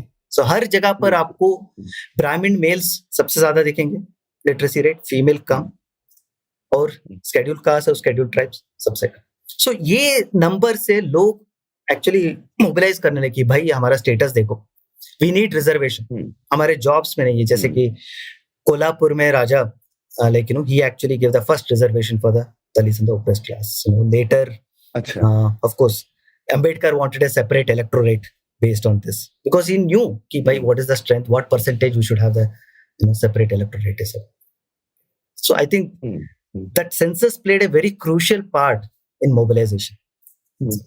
तो वो हम तक्षशिला में तो अक्सर करते हैं, आप तो शायद डेबोरा स्टोन्स की है ही, मतलब काउंटिंग की पॉलिटिक्स जो है, और कितना सेंसस से पॉलिटिक्स, इसीलिए ये फाइनली पॉलिटिकल सवाल हो जाता है, जबकि सोशल सवाल भी है, लेकिन बहुत जल्दी पॉलिटिकल सवाल बन जाता है। तो आज की डेट में भी आई एम श्योर वो नंबर नहीं पता होने से एक पॉलिटिक्स है, और नंबर पता होने के बाद में पॉलिटिक्स में जरूर बदलाव आएगा ही आएगा। ठीक, मंदिर मंडल पॉलिटिक्स ऐसे। हाँ प्रणय, मैं थोड़ा अभी आपके हिस्ट्री में रहना चाहती हूँ, और एक फॉलोअप क्वेश्चन था मेरा कि आपने उस 19th सेंचुरी के समय जब ये सेंसस शुरू हुआ था, तब उस समय के भी लोग काफी सारी उस पे कमेंट्री कर रहे थे, नाउरोजी वगैरह उनके ऊपर लिख रहे थे। तो क्या उस समय भारत डी इंडस्ट्रियलाइज हुआ या डी अर्बनाइज हुआ? इन सब चीजों के बारे में क्या हम कुछ जानते हैं सेंसस के द्वारा? ये बहुत ही इंटरेस्टिंग सवाल है। जब हम इंडियन हिस्ट्री के बारे में जब सवाल उठाते हैं, काफी सारे लोग अपना ओपिनियन निकालते हैं। हाँ। सो हम बोलेंगे कि भाई इंडिया सबसे, कुछ लोग बोलते हैं कि सबसे अमीर था एक टाइम पे, कुछ लोग बोलते हैं कुछ नहीं था। तो व्हाट्सएप ग्रुप में बहुत सारे फॉरवर्ड्स वगैरह आपने देखे होंगे कि लेकिन कोई भी मतलब डेटा नहीं था इंडिया में ऐसे कोई सॉलिड बोलने के लिए अपना इकोनॉमिक स्टेटस है। जीडीपी किसी ने मेजर नहीं किया था, ट्रेड भी मतलब कुछ पोर्ट्स में थोड़ा बहुत पता था, बट कोई सॉलिड डेटा नहीं। जो भी था वो फ्रैगमेंटेड पीस था। सोचे कि 18th सेंचुरी में ऑलरेडी मुगल एम्पायर डिक्लाइन हुआ था, फ्रैगमेंटेशन चल रहा था, तो मराठा एम्पायर भी डिक्लाइन हुआ। तो हमारे पास कोई भी स्टैटिस्टिक्स नहीं है 18th सेंचुरी में। कितना पॉपुलेशन है किसी को पता नहीं है। जो भी है वो सब एस्टिमेट्स। कोई बाहर के ऑब्जर्वर आता है, इंडिया ट्रैवल करता है, उसको कुछ नोट डाउन करता है, हम उसके रिकॉर्ड के बेसिस पे थोड़ा बहुत जानकारी लेते हैं कि भाई इतना कुछ पॉपुलेशन हो सकता है इस टाइम पे ये। लेकिन उससे पूरा इंडिया के बारे में हम कमेंट नहीं कर सकते। सो 19th सेंचुरी में जब बोल रहे थे कि मतलब R C Dutt economic history of India in the Victorian age उसने लिखा, और Dadabhai Naoroji poverty and British rule in India, उन्होंने जो कमेंट किया तो उन्होंने बोला कि भाई इंडिया में पॉवर्टी इंक्रीज हुआ उस टाइम पे 19th सेंचुरी में ब्रिटिश रूल की वजह से। ठीक है, उन्होंने थोड़ा बहुत स्टैटिस्टिक्स एग्रीगेट करने की कोशिश किया, बट द थिंग इज वो सारे पीसेस इतना कंप्लीट नहीं थे, बिट्स एंड पीसेस। अभी मॉडर्न हिस्टोरियंस अगर देखेंगे, तीर्थंकर रॉय और कुछ लोग जो इकोनॉमिक हिस्ट्री ऑफ इंडिया लिखे, he revisit some of this question, और उसको नंबर वगैरह मेजर करके थोड़ा बताते कि इतना डी इंडस्ट्रियलाइजेशन नहीं हुआ। एक तरीके की इंडस्ट्रीज तो डिस्ट्रॉय हो चुके थे, लेकिन वो कॉटेज इंडस्ट्रीज वगैरह दूसरे तरह के इंडस्ट्रीज आ रहे थे। बट एक ब्लैंकेट स्टेटमेंट बनाना है कि मतलब पूरा इंडिया डी इंडस्ट्रियलाइज हो गया, वो सही नहीं है। उन्होंने काफी कुछ रिसर्च करके बताया। सो सेंसस के बाद हमें थोड़ा और भी डिटेल मिलता है कि मतलब 1870 और 80s के बाद में थोड़ा ये इकोनॉमिक स्टेटस के बारे में भी थोड़ा डिटेल्स हमें मिलता है। तो we can say more about India after 1881 with greater precision कि भाई ये सही। सो एक और स्टेटमेंट है कि मतलब इंडिया डी इंडस्ट्रियलाइज हो रहा था, उस टाइम पे डी अर्बनाइज भी हो रहा था। ये किस लिए हुआ? क्योंकि पहले मुगल के जो सिटीज थे जैसे कि दिल्ली, आगरा और सूरत एक मेजर पोर्ट था, और पटना पहले से भी हाई पॉपुलेशन था। तो जो मुगल ने जो प्रोमिनेंट सिटीज थे वो थोड़ा डिक्लाइन होने लगे कि पीपल ऑब्जर्व इट कि यार अभी मुगल का पेट्रनेज नहीं है, इंडस्ट्रीज नहीं है, तो दे स्टार्टेड आउट माइग्रेटिंग।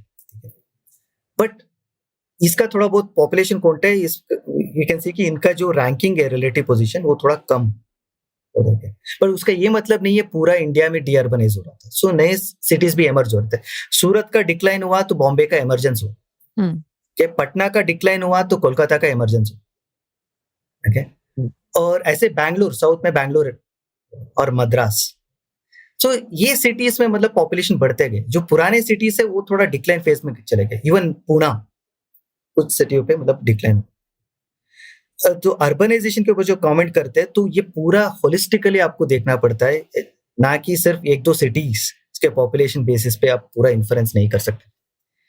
तो और इसका और एक ही मतलब अगर आप 1881 सेंसस में अगर देखेंगे तो उनके डेफिनेशन ऑफ अर्बन एरियाज, तो तब से थोड़ा सॉलिड फिगर्स आने लगते हैं कि इट वाज अराउंड 10% इंडिया के अर्बनाइजेशन। और ये मानता हूँ कि सबसे ज्यादा बड़ा भी नहीं है, ऐसा नहीं है कि 10 से लेके 20% हो गया साल में, ऐसा भी नहीं हुआ, लेकिन ऐसा भी नहीं हुआ कि मतलब कम भी।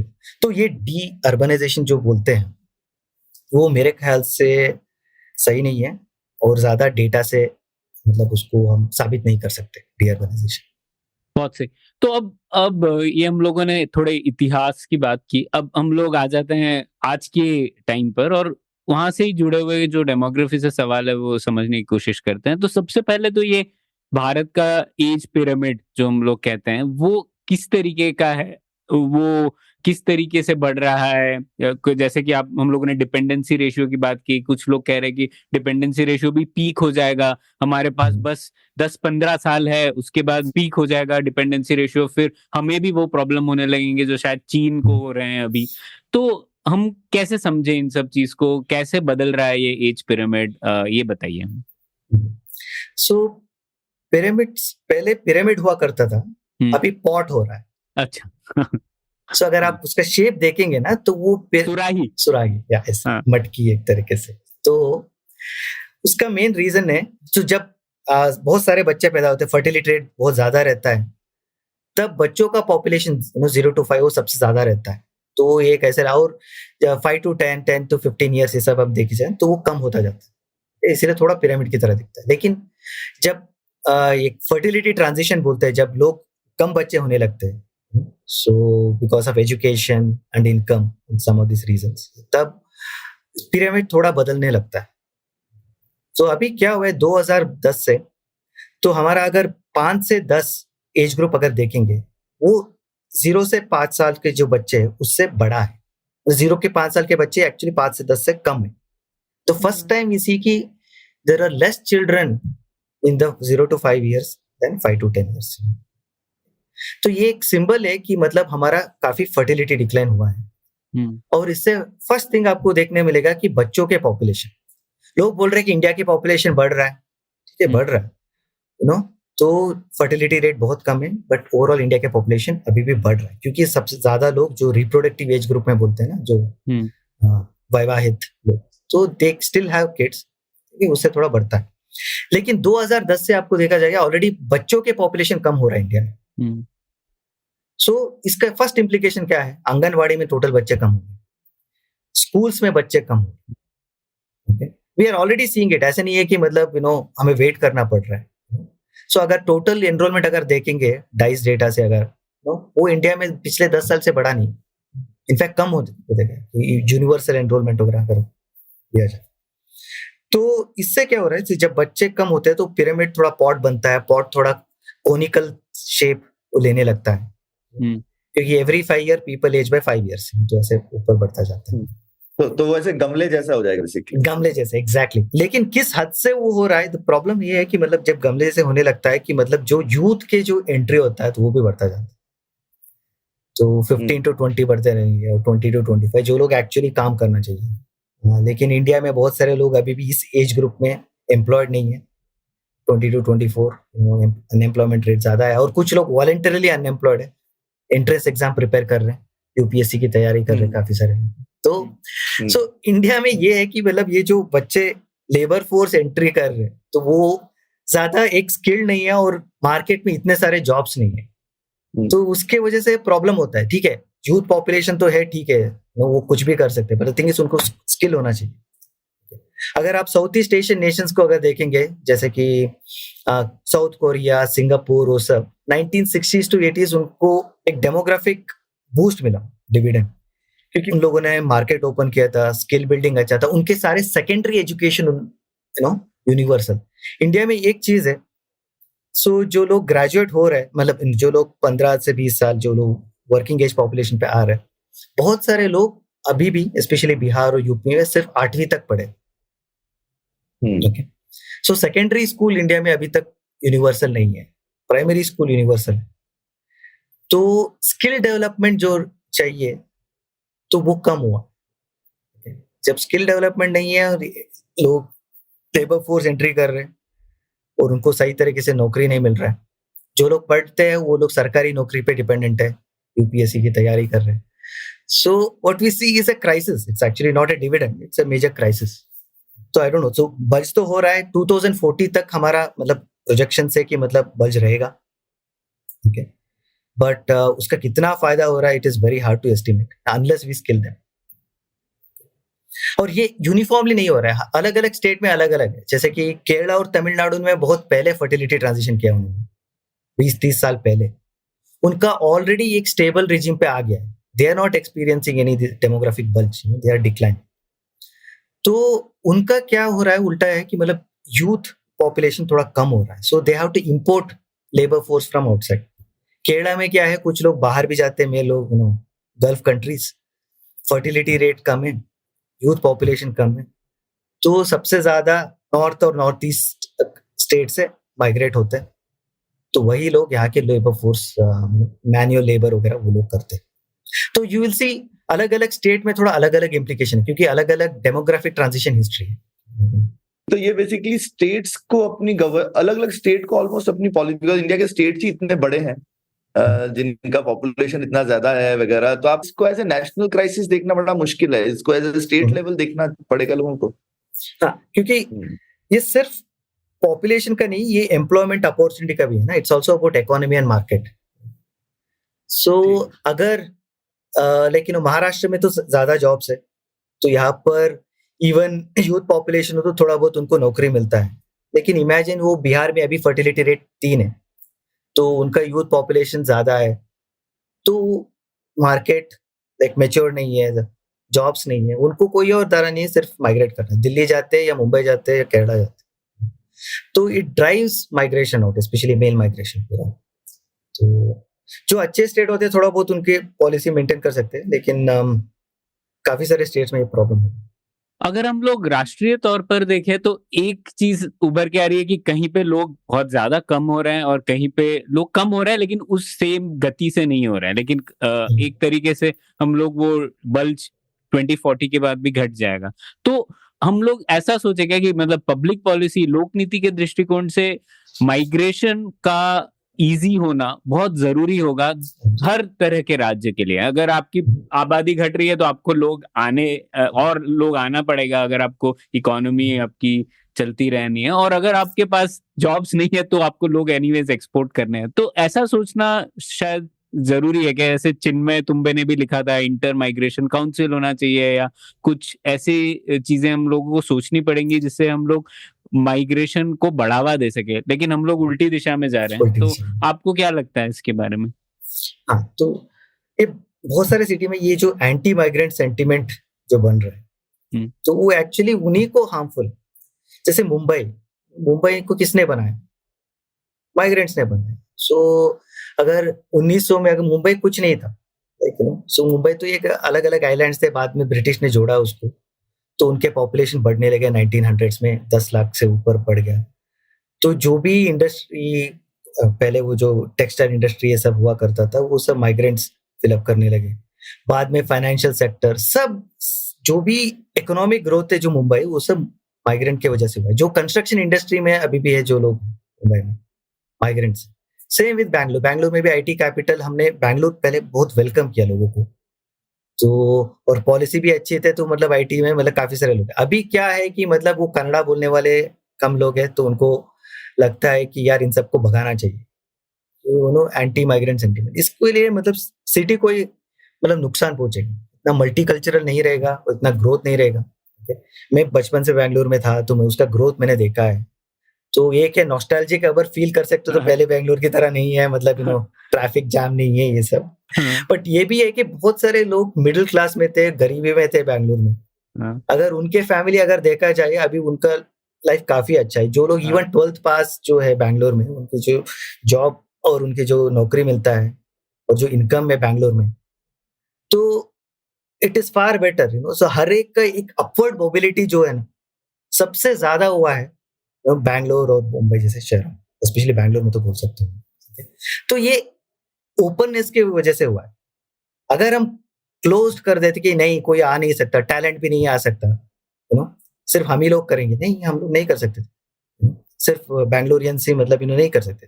पहले से अगर आप देखा जाए 1970s to 80s बहुत सारे इंजीनियरिंग कॉलेजेस थे बैंगलोर में। रामैया कॉलेज जहाँ से मेरे पास आउट हूँ, so it used to get ये स्टूडेंट्स बिहार से, वेस्ट बंगाल से, 1980s से भी आते थे। हाँ। और बैंगलोर में बहुत सारे पब्लिक सेक्टर कंपनीज थे जो थोड़ा बहुत जॉब अपॉर्चुनिटी मिलता था। तो बैंगलोर के ग्रोथ इसके वजह से हुआ कि मतलब ये सारे लोग आए, they set up things, migrant pool, talent exchange, ये सब होके इट ग्रो। बट अगर इन सबको भगा देंगे तो सिटी एक तरह से डिक्लाइन हो जाएगा। तो इससे जुड़ा हुआ मेरा सवाल था शिव कुमार, कॉमन परसेप्शन है कि हमारे शहर बहुत ज्यादा गति से बढ़ गए और एक एक्सप्लोजन हुआ है, तो इसका भी एक्चुअली रियलिस्टिक क्या है? मतलब जैसे अगर हम लोग आज के बैंगलोर को शायद 1930 के न्यूयॉर्क से कंपेयर करें या फिर लंदन से कंपेयर करें जब इंडस्ट्रियल रेवोल्यूशन हो रहा था, तो हमें कुछ आकलन कर सकते हैं क्या कि क्या भारत के सब शहर इतनी सबसे ज्यादा गति से बढ़े हैं? क्योंकि एक कॉमन परसेप्शन रहता है कि भारत के शहर बहुत जल्दी बढ़ गए हैं, इसीलिए प्रॉब्लम हो रही है सब शहर में। तो आप कैसे सोचते हैं इसे? तो लोग अर्बन ग्रोथ को मतलब पॉपुलेशन के ऊपर करते, पॉपुलेशन और माइग्रेशन के ऊपर उंगली उठाते हैं कि इसी की वजह से ये सब हो रहा है। लेकिन ये सारे ट्रैफिक प्रॉब्लम जो है ये सब गवर्नेंस के इश्यू है, ये पॉपुलेशन का इश्यू नहीं है।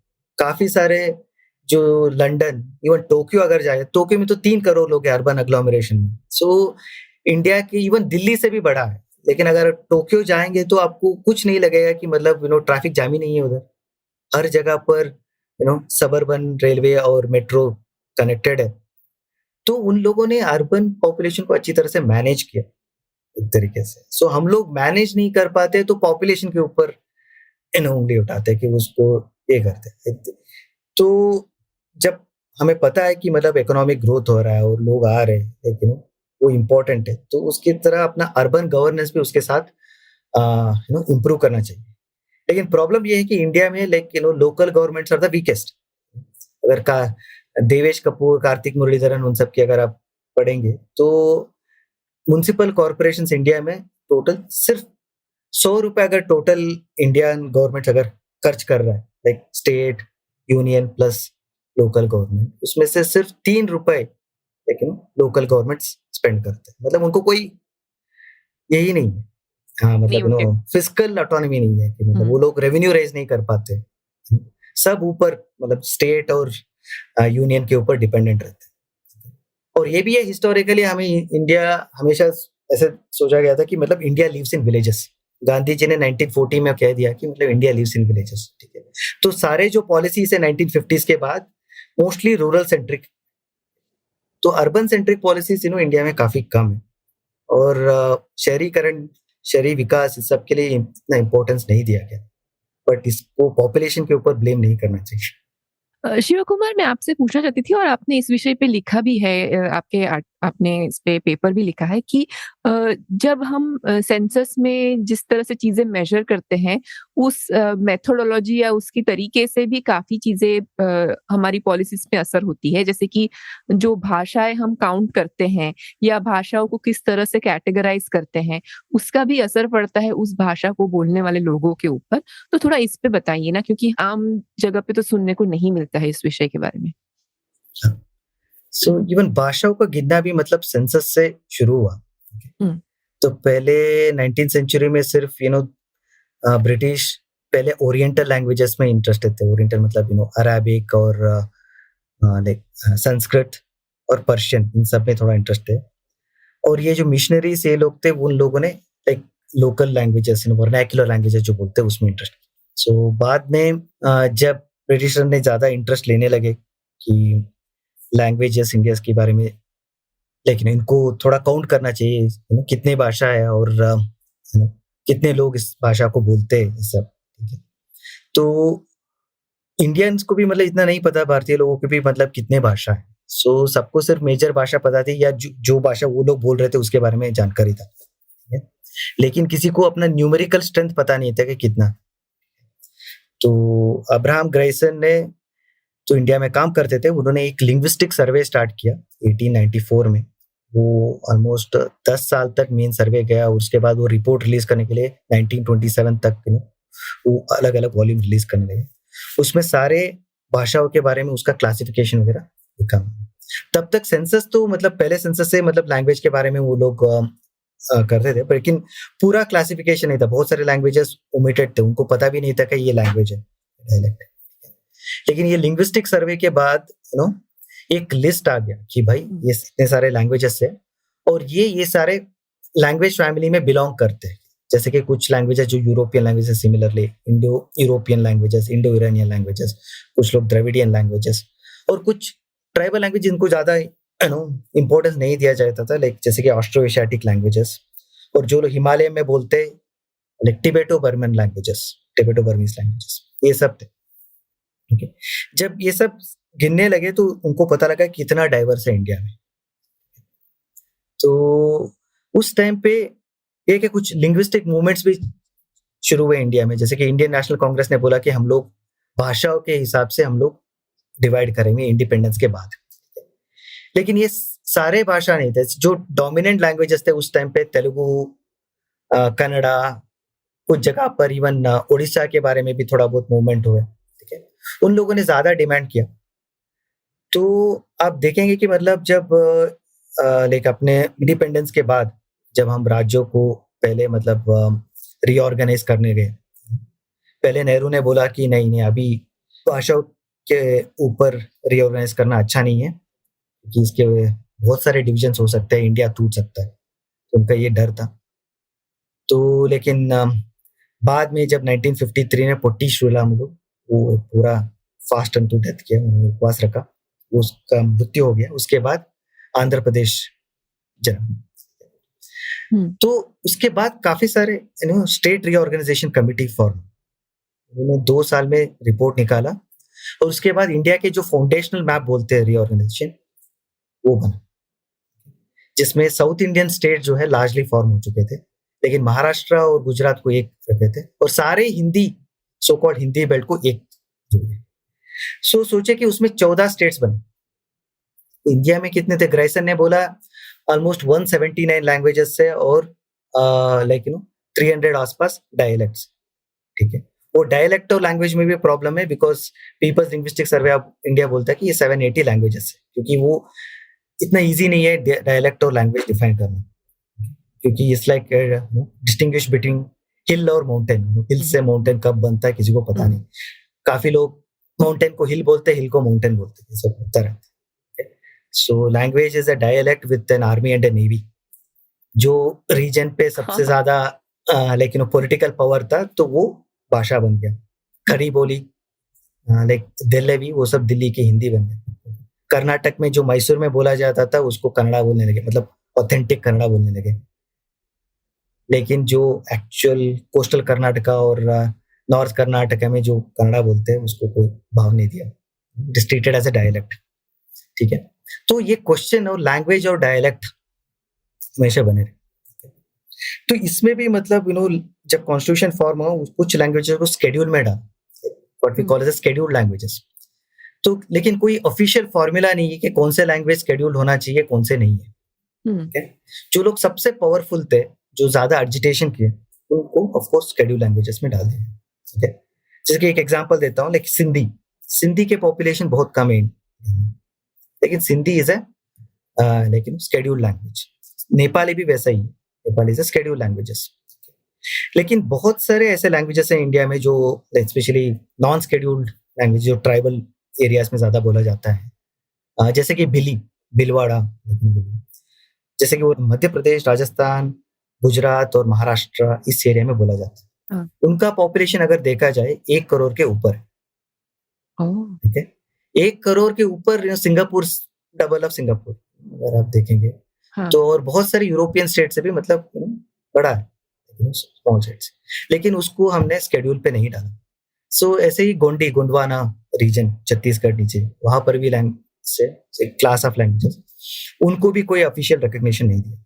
जो लिंग्विस्टिक रीऑर्गेनाइजेशन जो बोलते हैं वो कुछ ही भाषाओं को मतलब प्रोमिनेंस मिला उसमें। तो उसका मतलब है कि मतलब ये जो प्रोत्साहन मिलता है सरकार से और रिकॉग्निशन जो मिलता है तो इतना नहीं, ठीक है। तो राज्यों को मतलब थोड़ा बहुत फ्रीडम है कि मतलब आप उसको ऑफिशियल लैंग्वेज बना सकते हो, लेकिन बनाते नहीं है। जैसे कि झारखंड में संताली इम्पोर्टेंट है, but Hindi still Hindi medium में यूज किया जाता है। और बहुत सारे लैंग्वेज को हम लोग डायलेक्ट करते हैं। फॉर एग्जांपल हिंदी में 51 डायलेक्ट्स बोला जाता है, बट वो डायलेक्ट नहीं, बहुत सारे भाषा थोड़ा अलग अलग भाषा है, जैसे कि खरी बोली और अवधी, ब्रजभाषा और भोजपुरी। भोजपुरी अगर देखा जाए 50 मिलियन मतलब 5 करोड़ स्पीकर से, लेकिन आपको भोजपुरी टेक्स्ट बुक कभी मिलेंगे नहीं। ब्रजभाषा में कुछ वर्ड्स भी यूज नहीं किए जाएंगे। पूरा यूपी में आपको एक ही लेकिन यूनिफॉर्म लैंग्वेज मिलेगा जो अवध में बोला जाता है। लेकिन दोस्त तो इतना शुद्ध हिंदी को पूरा स्टेट के ऊपर इम्पोज किया। तो और कुछ नॉर्थ ईस्टर्न स्टेट में अगर देखा जाए, जैसे कि नागालैंड में नागामीज स्टैंडर्ड लैंग्वेज है और बहुत सारे ट्राइबल लैंग्वेजेस है, लेकिन उनको कम्युनिकेट करने के लिए कॉमन लैंग्वेज चाहिए, वो है नागामीज।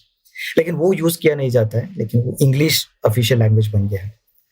तो इंडिया में इतने सारे लैंग्वेजेस है, लेकिन उनको एक लीगल रिकॉग्निशन नहीं मिला है। तो उससे कुछ लैंग्वेज मर भी जा रहे हैं क्योंकि उनका यूजेज भी कम हो रहा है। और सेंसस का एक प्रॉब्लम ये है कि मतलब जब वो काउंट करता है, जो लोग 10,000 से ज्यादा स्पीकर से, सिर्फ उन्हीं को काउंट करता है। सो बहुत सारे मदर टंग्स ये है जो ऑलमोस्ट 1.8 करोड़ जो हमने एक्चुअली डेटा निकाला, उतने लोग लैंग्वेजेस बोलते हैं जिसका टोटल आबादी 10,000 से कम है। तो उनका जिक्र कहीं पर भी किया नहीं जाता है सेंसस में। सेंसस क्या करता है, उनको जब लोग बोलते हैं कि बोली क्या है आपका, अरे मदर टंग, तो वो लेता है 19,000 ऐसे कुछ बोली ने उन लोगों ने लिस्ट किया था, उसको एक ग्रुपिंग करके 1300 ऐसे कुछ सेकंड लिस्ट में आया। उसमें से फाइनल आया सिर्फ अराउंड 270 लैंग्वेजेस। तो बहुत सारे जो बोली है ना, तो उसको आप लेकिन रिकॉग्नाइज ही नहीं करते इन सेंसस में। इसमें क्या होता है, उनका जो ऑफिशियल रिकॉग्निशन और वो चला जाता है, और जब लोग समझते हैं कि यार इसका कोई यूज नहीं है, तो स्लोली वो सब डेथ होते जाते हैं। तो इसलिए इसको बोलते हैं लैंग्वेज डेथ, कि जब यूजर्स कम हो जाते तो लैंग्वेज मर जाते हैं। जैसे कि अंडमानीज, तो अंडमानीज ऑलमोस्ट मर चुका है, कोई स्पीकर नहीं है उसमें। सो इसीलिए मतलब जब मैंने आर्टिकल लिखा था, उसमें बोला था कि आप मिनिमम इतना तो कर सकते हो, जो भी लिस्ट है उस सबको रिलीज करो, जो माइनॉरिटी है, नॉन माइनॉरिटी है, सबको आपको लिस्ट करना चाहिए। आपके ऊपर ये डिसीजन मेकिंग नहीं है कि मतलब ये माइनॉरिटी लैंग्वेज है, इसको हम रिलीज नहीं करेंगे, ऐसे नहीं। बिल्कुल ठीक बात है, सही है। हाँ, सही बात बोली आपने। और ये भी चीज दिखा दी है कि किस तरीके से फिर से किसी भी चीज की गणना एक राजनीतिक कार्य होता है और उसके राजनीतिक परिणाम भी होते हैं, और वो भी हम देख रहे हैं कई राज्यों में। तो ठीक है, ये बहुत बहुत मजा आया शिव कुमार। वैसे ये डेमोग्राफी इतना दिलचस्प विषय, और जैसा आपने कनेक्ट किया अलग अलग विषयों के साथ, इसके ऊपर हम लोग घंटे घंटे चर्चा कर सकते हैं, लेकिन आज हम लोग इसी पड़ाव पर खत्म करते हैं ये पुलियाबाजी। बहुत बहुत मजा आया, और आपके सभी पेपर्स को हम लोग लिंक करेंगे शो नोट्स में। तो बहुत बहुत शुक्रिया, थैंक यू। बहुत बहुत शुक्रिया प्रणय, ख्याति और सौरभ, धन्यवाद। उम्मीद है आपको भी मजा आया। यह पॉडकास्ट संभव हो पाया है तक्षशिला इंस्टीट्यूशन के सपोर्ट के कारण। तक्षशिला पब्लिक पॉलिसी में शिक्षा और अनुसंधान के लिए स्थापित एक स्वतंत्र संस्था है। आप दुनिया के किसी भी कोने में हो, आपकी उम्र कुछ भी हो, अगर आप पब्लिक पॉलिसी, विदेश नीति या टेक्नोलॉजी गवर्नेंस में रुचि रखते हैं, तो तक्षशिला की वेबसाइट takshashila.org.in पर उनके कोर्सेज को जरूर चेक कीजिए। और अगर आप पुलियाबाजी में शामिल होना चाहते हैं तो हमसे कनेक्ट कीजिए puliyabazi@gmail.com पर, या फिर @puliyabazi ट्विटर पर। शुक्रिया।